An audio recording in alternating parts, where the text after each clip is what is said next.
এদিকে দেশের বিভিন্ন অঞ্চল থেকে হাম ও এর উপসর্গ নিয়ে রাজধানীর ডিএনসিসি হাসপাতালে এখনও ভিড় করছেন রোগীর স্বজনরা।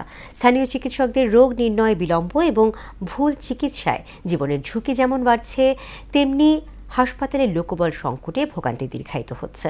পেশার প্রয়োজনে বাবা সন্তানের পাশে থাকতে না পারায় হামের সঙ্গে অসম লড়াইয়ে নামছেন মায়েরা। এমআর আসাদের রিপোর্ট। কষ্ট মানে কি বলবো, বাচ্চা যখন ভাই চিকরা কান্না করে তখন ভাই কি বলবো আপনাকে। রাতে কালকে তো ভর্তি হয়েছে 5টার সময়, সারা রাত তোরা নিয়ে ঘুমাইতে পারতেছি না, ও বারবার চিকরাইতেছে।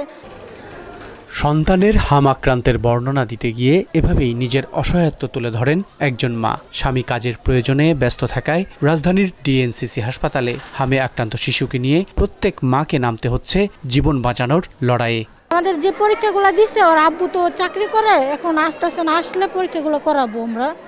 পরে কালকে 5টা বাজে আইসি, আপনার স্যালাইন দিছে 8টা, মানে প্রায় 9টার সময় আমাদেরকে স্যালাইন দেওয়া হয়েছে। এতক্ষণ আমরা বসে ছিলাম। হঠাৎ আর কি খুবই খারাপ অবস্থা হয়ে যাচ্ছে।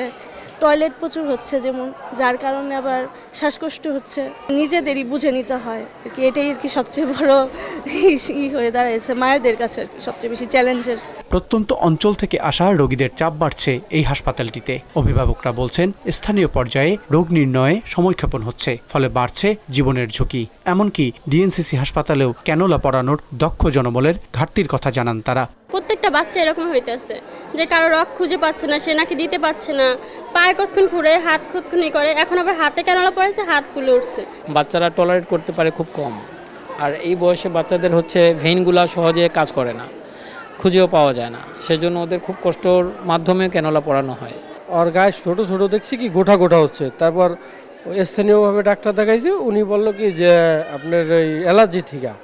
পরে দেখি বাসায় নিয়ে গেছি, পরে আস্তে আস্তে বাড়তেছে। সদরে ভর্তি করছি মতন দেখি আমার বাচ্চা মানে আরও হইতেছে, সুস্থ হইতেছে না।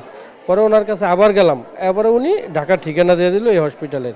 হামের প্রাদুর্ভাবের সঙ্গে সঙ্গতি রেখে রাজধানী সহ দেশের হাসপাতালগুলোতে দক্ষ জনবলের সংখ্যা বাড়াবেন কর্তৃপক্ষ, এমনটাই প্রত্যাশা সবার।